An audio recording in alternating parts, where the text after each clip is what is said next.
बिस्मिल्लाहिर्रहमानिर्रहीम। ख़वातीन व हज़रात, अस्सलामु अलैकुम वरहमतुल्लाहि वबरकातुहू।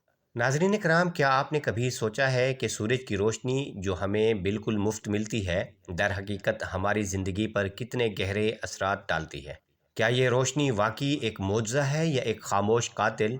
आज हम एक हैरत अंगेज़ हकीकत पर रोशनी डालेंगे। धूप में बैठने के वो फ़वाइद जो शायद आपने पहले कभी ना सुने हों, और कुछ नुकसानात जिनका जानना आपके लिए बेहद ज़रूरी है।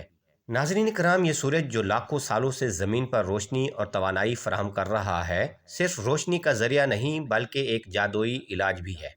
साइंसदान कहते हैं अगर सूरज ना होता तो ज़मीन पर ज़िंदगी मुमकिन न होती। सूरज की रोशनी हमारी हड्डियों, दिमाग और हत्ता के हमारे मूड पर भी बराह रास्त असर डालती है। चलिए जानते हैं कि कैसे।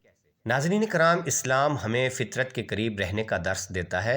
नबी करीम सल्लल्लाहु अलैहि वसल्लम सुबह के वक्त सैर व तफक्कुर को पसंद फरमाते थे और सहाबाए कराम रिदवानुल्लाहि अलैहिम अजमईन को भी तरगीब देते थे। यही वजह है कि इस्लामी तारीख में बड़े उलमा और सूफिया हमेशा कुदरती माहौल में वक्त गुजारते और उसके रूहानी फ़वाइद समेटते थे।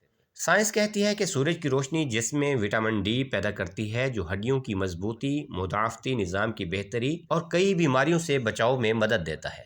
तहकीक के मुताबिक विटामिन डी की कमी डिप्रेशन, कमज़ोर हड्डियों और दिल की बीमारियों का सबब बन सकती है। सूरज की रोशनी इंसान के दिमाग में एक ख़ास हार्मोन्स पैदा करती है जो इंसान को खुश रखता है। इसलिए वो लोग जो ज़्यादा वक्त अंधेरे में गुजारते हैं वो अक्सर उदास और अफसरदा रहते हैं। एक तहकीक के मुताबिक सूरज की रोशनी जिसमें नाइट्रिक ऑक्साइड खारिज करती है जो ब्लड प्रेशर को कम करने में मदद देती है और यूं दिल के अमराज का खतरा कम होता है। जो लोग दिन के वक्त धूप में बैठते हैं उनको रात में अच्छी नींद आती है। नाज़रीन कराम, ये सच है कि सूरज की रोशनी हमारे लिए ज़रूरी है, लेकिन ज़्यादा देर तक या गलत वक्त पर धूप में बैठना इंतहाई नुकसानदेह भी हो सकता है। ज़्यादा देर तक धूप में रहने से अल्ट्रा वायलेट शुआएं हमारे जल्द के खुलियों को नुकसान पहुंचाती हैं, जिससे जल्द का कैंसर हो सकता है। दोपहर की सख्त धूप में रहना जिसमें पानी की शदीद कमी का बायस बन सकता है, जिससे हीट स्ट्रोक और बेहोशी के इम्कानात बढ़ जाते हैं। ज़्यादा धूप में रहने से आंखों के पर्दे पर बुरा असर पड़ता है, जिससे वक्त से पहले नज़र कमज़ोर हो सकती है।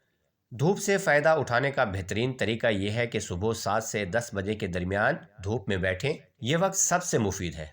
10 से 30 मिनट तक धूप लें, मगर सन ब्लॉक या मुनासिब लिबास का इस्तेमाल करें। पानी ज़्यादा पिएं ताकि जिस्म हाइड्रेट रहे। ख़वातीन हज़रात, धूप अल्लाह ताला की एक हैरत अंगेज़ नेमत है। सही तरीके से इसका इस्तेमाल करें और अपनी सेहत, मूड और तवानाई को बढ़ाएं। याद रखें, एतदाल हर चीज़ में बेहतर है। वीडियो पसंद आई हो तो लाइक करें, शेयर करें और हमारे चैनल को सब्सक्राइब करना ना भूलें। मिलते हैं एक नई दिलचस्प कहानी के साथ। तब तक के लिए अल्लाह हाफ़िज़।